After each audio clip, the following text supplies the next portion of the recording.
സിയോൻ പ്രയാണികളെ നമുക്കിഹവാസം ഏറെ തുമ്പം തന്നിടുമ്പോൾ, സിയോൻ പ്രയാണികളെ നമുക്കിഹവാസം ഏറെ തുമ്പം തന്നിടുമ്പോൾ, മാലില്ല നാട്ടിലെ ആമോദമോർത്താൽ ഹായെന്തൊരാനന്ദം. ഓ മാലില്ല നാട്ടിലെ ആമോദമോർത്താൽ ഹായെന്തൊരാനന്ദം. പോകണമൊരു നാൾ, പോകണമൊരു നാൾ കൂടാരം വിട്ടു നാം പരദേശവാസികളെ, സ്വന്ത വീടുണ്ടക്കരെ നാട്ടിൽ, സ്വന്ത വീടുണ്ടക്കരെ നാട്ടിൽ. ഇപ്പോൾ നാം ശ്രവിച്ചുകൊണ്ടിരിക്കുന്നത് മോർണിംഗ് വോയിസ് എന്ന ആത്മീയ ശുശ്രൂഷ. ഇന്ന് ദൈവവചനത്തിൽ നിന്നും കർത്താവിന്റെ ദാസൻ MG രാജൻ ആസാം ധ്യാനചിന്തകൾ പങ്കുവയ്ക്കുന്നു. ദൈവതിരുനാമം മഹത്വപ്പെടുവാനായിട്ടിടയാകട്ടെ. ഉൽപ്പത്തി പുസ്തകം 12-ാം അധ്യായം അതിൻ്റെ 2-ാം വാക്യമാണല്ലോ കഴിഞ്ഞ 4 ക്ലാസ്സുകളായി നാം ചിന്തിക്കാനായിട്ട് ദൈവം നമ്മെ സഹായിച്ചത്. ഞാൻ നിന്നെ കാണിപ്പാനിരിക്കുന്ന ദേശത്തേക്ക് പോക, ഞാൻ നിന്നെ വലിയൊരു ജാതിയാക്കും, നിന്നെ അനുഗ്രഹിച്ച് നിന്റെ പേർ വലുതാക്കും, നീ ഒരു അനുഗ്രഹമായിരിക്കും. ദൈവം അബ്രഹാമിനെ വിളിച്ച് വേർതിരിച്ചിട്ട്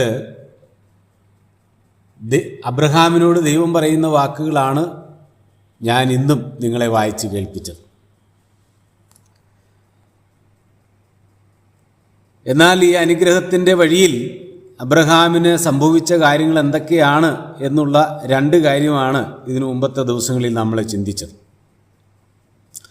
ഒന്ന്, അനുഗ്രഹിക്കുമെന്ന് പറഞ്ഞ് വിളിച്ച് വേർതിരിച്ച് മുമ്പോട്ട് നടത്തിക്കൊണ്ടു പോകുമ്പോൾ തൻ്റെ ജീവിതത്തിൽ ആദ്യം തനിക്ക് അനുഭവപ്പെട്ടത് കഠിനക്ഷാമം ഉണ്ടായി. താൻ പാർത്ത ദേശത്ത് വലിയ ക്ഷാമം, വലിയ പ്രതിസന്ധി, പട്ടിണിയുടെ അനുഭവം തനിക്ക് ഉണ്ടായി എന്നുള്ളതാണ്.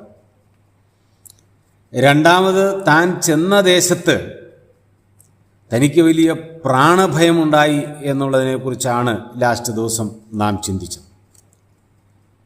മാനുഷികമായിട്ടുള്ളൊരു ഭയം, തന്നെ ആരെങ്കിലും അപായപ്പെടുത്തുമോ എന്നുള്ളൊരു ഭയം തൻ്റെ ജീവിതത്തിലുണ്ടായി എന്ന് ചിന്തിച്ചു.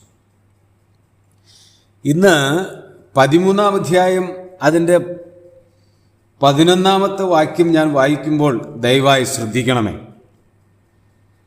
ലോത്ത് യോർദാനരികെയുള്ള പ്രദേശമൊക്കെയും തിരഞ്ഞെടുത്തു.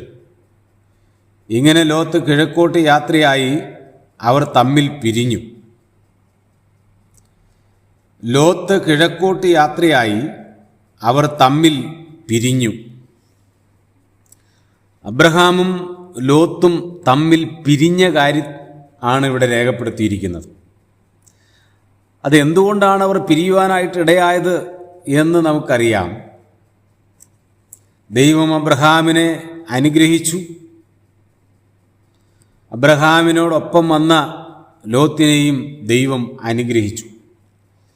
7-ാം വാക്യം ഇങ്ങനെ വായിക്കുന്നു 13-ാം അധ്യായത്തിൻ്റെ: അബ്രഹാമിൻ്റെ കന്നുകാലികളുടെ ഇടയന്മാർക്കും ലോത്തിൻ്റെ കന്നുകാലികളുടെ ഇടയന്മാർക്കും തമ്മിൽ പിണക്കമുണ്ടായി. സമ്പത്ത് വളരെ വർദ്ധിച്ചു. മൃഗങ്ങൾ വളരെയധികം അവർക്കുണ്ടായി.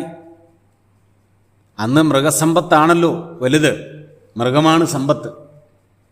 അപ്പോൾ അത് വളരെയധികം പെരുകിയിരിക്കുന്നു. അബ്രഹാമിൻ്റെയും ലോത്തിൻ്റെയും ദാസന്മാരുടെ ഇടയിൽ പിണക്കം ആരംഭിക്കുക.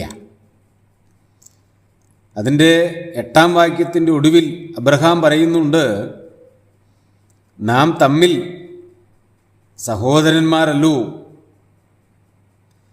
തമ്മിൽ പിണക്കമുണ്ടാകരുതേ, നാം സഹോദരന്മാരല്ലോ എന്നാ പറയുന്നത്. അപ്പോൾ ഒരു പിണക്കം വേണ്ട, സഹോദരന്മാർ തമ്മിലൊരു പിണക്കം ആവശ്യമില്ല, അങ്ങനെ പാടില്ല, അത് ദൈവഹിതമല്ല എന്നാണ് അബ്രഹാം അവിടെ ലോത്തിനോട് പറയുന്നത്. അതുകൊണ്ട് വിശാലമായി കിടക്കുന്ന ഈ ഭൂപ്പരപ്പ് എവിടെ വേണമെന്ന് നീ തിരഞ്ഞെടുത്തുകൊള്ളുക. നീ ഇടത്തോട്ടെങ്കിൽ ഞാൻ വലത്തോട്ട് പോയിക്കൊള്ളാം, നീ വലത്തോട്ടെങ്കിൽ ഞാൻ ഇടത്തോട്ട് പോയിക്കൊള്ളാം. എന്നാലും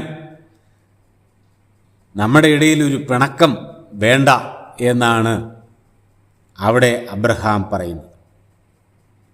ഞാനതിങ്ങനെ ഓർമ്മിപ്പിക്കട്ടെ. അനുഗ്രഹിക്കാം എന്ന് പറഞ്ഞ് ദൈവം വിളിച്ച് വേർതിരിച്ചപ്പോൾ കൂടെ വന്ന ലോത്തുമായിട്ട് ഒരു പിണക്കത്തിൻ്റെ അനുഭവത്തിലേക്ക് ഇപ്പോൾ അബ്രഹാം എത്തിയിരിക്കുക. അബ്രഹാമിന് പിണക്കമില്ല, ലോത്തിനും അബ്രഹാമിനോട് പിണക്കമുള്ളതായിട്ട് വേദപുസ്തകം നമ്മോട് പറയുന്നുമില്ല. എന്നാൽ അവരുടെ ഇടയന്മാർക്ക് തമ്മിലാണ് പ്രയാസമുണ്ടായത്. പക്ഷേ ഇടയന്മാർ തമ്മിൽ ആ പിണക്കം ഉണ്ടാകാൻ കാരണം അബ്രഹാമിൻ്റെയും ലോത്തിൻ്റെയും സമ്പത്ത് വർദ്ധിച്ചതുകൊണ്ടാണ്. ചില കാര്യങ്ങളിലൂടെ പറഞ്ഞ് മുമ്പോട്ട് പോകാനായിട്ട് എനിക്ക് ആഗ്രഹമുണ്ട്. നാം ആദ്യം ചിന്തിച്ചപ്പോൾ അനുഗ്രഹിക്കാം എന്ന് പറഞ്ഞ് ദൈവം വിളിച്ച് അബ്രഹാമിനെ വിളിച്ചിറക്കിക്കൊണ്ട് വന്നപ്പോൾ ആദ്യമുണ്ടായത് പട്ടിണിയാണ്. വലിയ ക്ഷാമമാണ് ദേശത്ത്. പിന്നീട് തൻ്റെ പ്രാണഭയമാണ്. എന്നാൽ ഇതിൻ്റെ എല്ലാം മധ്യേ ദൈവം അവരെ അനുഗ്രഹിച്ചുകൊണ്ടിരിക്കുകയായിരുന്നു. ആ അനുഗ്രഹം അത് വലിയൊരു മൃഗസമ്പത്ത്, വലിയൊരു അനുഗ്രഹമായിട്ട് വന്നിരിക്കുക. ധാരാളം മൃഗങ്ങളാണ്. അപ്പോൾ അതിനെ നോക്കുന്ന ആളുകളുടെ ഇടയിലാണ് ഈ പിണക്കം. അതിന് പല കാരണങ്ങളുണ്ടാകാം. എന്നാൽ പ്രിയമുള്ളവരെ, ദൈവം അനുഗ്രഹിക്കുകയാണ്. അപ്പോൾ പ്രയാസങ്ങളുടെയും പ്രതിസന്ധികളുടെയും മധ്യേയും ദൈവത്തിൻ്റെ അനുഗ്രഹം അവരുടെ ജീവിതത്തിൽ ദൈവം നൽകിക്കൊണ്ടിരിക്കുന്നു. വാഗ്ദത്തം ചെയ്തവൻ സ്വർഗത്തിലെ ദൈവമാണെങ്കിൽ ആ ദൈവം വാക്ക് മാറുകയില്ല എന്നുള്ളത് ഇവിടെ വളരെ വ്യക്തമായിട്ട് ഓർമ്മിപ്പിക്കുകയാണ്. പ്രയാസങ്ങൾ ജീവിതത്തിൽ വരും, ബുദ്ധിമുട്ടുകൾ ജീവിതത്തിൽ വരും. പക്ഷേ വാഗ്ദത്തം ചെയ്ത ദൈവത്തിൽ മാത്രം വിശ്വാസം അർപ്പിച്ച് മുമ്പോട്ട് പോകുന്ന ഒരു ഭക്തനെ സംബന്ധിച്ച് അവൻ്റെ പ്രതിസന്ധിയിൽ ദൈവം കൈവിട്ടിട്ട് ഓടിക്കളയുകയല്ല. കഷ്ടത വന്നപ്പോൾ ദൈവം മാറിക്കളഞ്ഞില്ല. തൻ്റെ പ്രാണനെക്കുറിച്ചുള്ളൊരു ഭയം തൻ്റെ ജീവിതത്തിൽ വന്നപ്പോൾ ദൈവം മാറിക്കളഞ്ഞില്ല, കൈവിട്ട് കളഞ്ഞില്ല. പിന്നെയോ അബ്രഹാമിനെ ദൈവം ചേർത്ത് നിർത്തുകയാണ്. കഷ്ടതയുടെ മധ്യേ, പട്ടിണിയുടെ മധ്യേ, ക്ഷാമത്തിൻ്റെ മധ്യേ, മരണത്തിൻ്റെ ഭയത്തിൻ്റെ മധ്യേ ദൈവത്തിൻ്റെ കരം അബ്രഹാമിനോടുകൂടെ ഉണ്ടായിരുന്നു എന്നുള്ളതാണ്. പ്രിയമുള്ളവരെ, സങ്കീർത്തനങ്ങളിൽ നാം ഇങ്ങനെയാണ് വായിക്കുന്നത്: കഷ്ടങ്ങളിൽ ഏറ്റവും അടുത്ത തുണയാണ് നമ്മുടെ ദൈവം. പിന്നെയോ അവൻ്റെ എല്ലാ കഷ്ടങ്ങളിൽ നിന്നും, 4-ാം സങ്കീർത്തനത്തിൽ അങ്ങനെ വായിക്കുന്നു, എല്ലാ കഷ്ടങ്ങളിൽ നിന്നും വിടുവിക്കുന്നവനായൊരു ദൈവമാണ് നമ്മുടെ ദൈവം. നമ്മുടെ ജീവിതത്തിൽ കഷ്ടത ഉണ്ടാവുകയില്ല, പട്ടിണി ഉണ്ടാവുകയില്ല, ബുദ്ധിമുട്ട് വരികയില്ല എന്നൊന്നും ദൈവം പറയുന്നില്ല. എന്നാൽ കഷ്ടതയുടെ മധ്യേയും നമ്മെ സഹായിക്കുന്നവനായ ഒരു ദൈവമാണ്. നീതിമാൻ അനർത്ഥങ്ങൾ അനവധിയുണ്ടെന്നുള്ളതാണ്. നീതിമാൻ അനർത്ഥങ്ങൾ അനവധിയുണ്ട്. പല അനുഭവങ്ങളിലൂടെ നീതിമാൻ കടന്നു പോകും. അസംഖ്യമാണെന്നാണ്, സംഖ്യ എണ്ണിക്കൂടാൻ പറ്റാത്ത വിധം. അവയെല്ലാറ്റിൽ നിന്നും യഹോവ അവനെ വിടുവിക്കുന്നു. അപ്പോൾ എല്ലാ കഷ്ടങ്ങളിൽ നിന്നും വിടുവിക്കുന്ന ഒരു ദൈവം. നോക്കണേ, നമ്മുടെ ദൈവത്തിൻ്റെ ആ കാര്യപരിപാടി. പിന്നെ നീതിമാൻ നിലവിളിച്ചു, യഹോവ കേട്ടു, സകല കഷ്ടങ്ങളിൽ നിന്നും അവരെ വിടുവിച്ചു. അപ്പോൾ ജീവിതത്തിൽ നീതിമാനായി ജീവിക്കുമ്പോഴും കഷ്ടതയുണ്ട്, പ്രതിസന്ധിയുണ്ട്, പ്രയാസങ്ങളുണ്ട്. അബ്രഹാമിൻ്റെ ജീവിതത്തിലും അതേ സംഭവിച്ചുള്ളൂ. താൻ വളരെ ഭക്തനായി, വിശുദ്ധനായി, നല്ല മാതൃകയുള്ള ദൈവത്തിൽ മാത്രം ആശ്രയം വെച്ച ഒരു നല്ല വ്യക്തിയാണ്. എന്നാൽ തൻ്റെ ജീവിതത്തിലും കഷ്ടതകളുണ്ടായി, പ്രയാസങ്ങളുണ്ടായി, പ്രാണനെക്കുറിച്ചുള്ള ഭയമുണ്ടായി. പക്ഷേ സ്വർഗത്തിലെ ദൈവം തന്നോട് കൂടെയിരുന്നു. 23-ാം സങ്കീർത്തനത്തിൽ കൂരിരുൾ താഴ്വരയുടെ ഒരു അനുഭവത്തെക്കുറിച്ച് പറയുന്നുണ്ട്. അത് ഭയപ്പെടുത്തുന്നൊരു കാര്യമാണ്. വിശ്വാസികളുടെ ജീവിതത്തിൽ കൂരിരുളിൻ്റെ അനുഭവം ഉണ്ടാകും. പക്ഷേ അതിൽ നിന്ന് വിടുവിക്കുന്ന ഒരു ദൈവം, ആ ദൈവത്തെയാണ് വേദപുസ്തകം നമ്മെ പരിചയപ്പെടുത്തുന്നത്. പ്രിയമുള്ളവരെ, അതാണ് ദൈവത്തിൻ്റെ പ്രത്യേകത എന്ന് പറയും. നമ്മളെല്ലാം കർത്താവിൽ ആശ്രയിക്കാൻ, വിശ്വസിക്കാൻ കാരണമെന്താ? കാരണമെന്താ?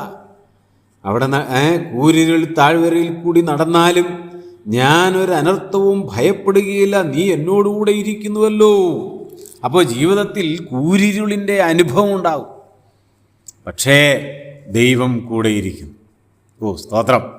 എത്ര അനുഗ്രഹിക്കപ്പെട്ട ഒരു കാര്യമാണ്.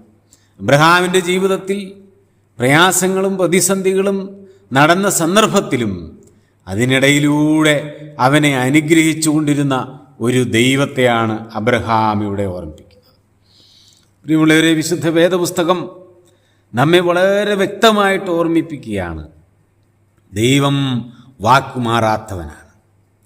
തൻ്റെ വാക്ക് മാറ്റുന്നവനല്ല ദൈവം. അനുഗ്രഹിക്കും, നിശ്ചയമായിട്ടും അനുഗ്രഹിക്കും. പ്രയാസങ്ങളുണ്ട്, രോഗങ്ങളുണ്ട്, ഭയപ്പെടേണ്ടുന്നതായ സാഹചര്യങ്ങളുണ്ട്, പട്ടണയുടെ അനുഭവങ്ങളുണ്ട്. പക്ഷേ ആ ഓരോ സ്റ്റെപ്പും കടന്ന് നാം മുമ്പോട്ട് ചുവടുകൾ വയ്ക്കുമ്പോൾ അവിടെ വലിയ അനുഗ്രഹങ്ങൾ ദൈവം നൽകും.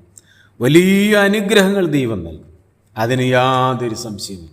എന്നാൽ അനുഗ്രഹങ്ങൾ പെരുകുമ്പോൾ, സമൃദ്ധി പെരുകുമ്പോൾ, സമ്പത്ത് വർദ്ധിക്കുമ്പോൾ ജീവിതത്തിൽ വേറെയും ചില അനുഭവങ്ങൾ സംഭവിക്കാൻ സാധ്യതയുണ്ട് എന്നുള്ള കാര്യം നാം മറന്നു പോകരുത്. അത് അബ്രഹാമിൻ്റെ ജീവിതത്തിൽ സംഭവിച്ചു.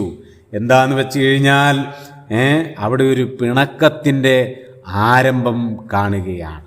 സമ്പത്ത് ഒരു വലിയ പ്രതിസന്ധിയായിട്ട് മാറുന്നതായിട്ട് കാണും. നമ്മുടെ ജീവിതത്തിൽ സമ്പത്ത് ഒരു പ്രതിസന്ധിയാണോ? നാം ഒന്ന് തിരിഞ്ഞ് ചിന്തിക്കുവാൻ ദൈവം നമ്മെ സഹായിക്കട്ടെ. ഏത് പ്രതിസന്ധിയുടെ മധ്യയും കൈവിടാത്തവനാണ് കർത്താവ്, സമൃദ്ധിയിലേക്ക് നടത്തുന്നവനാണ് കർത്താവ്. എന്നാൽ ഈ സമൃദ്ധി നമുക്കൊരു പ്രയാസമായി, പ്രതിസന്ധിയായിട്ട് തീർന്നിട്ടുണ്ടോ എന്ന് ചിന്തിക്കുവാൻ ദൈവം നമ്മെ സഹായിക്കട്ടെ. ദൈവത്തിൻ്റെ പുണ്യനാമം മഹത്വപ്പെടട്ടെ.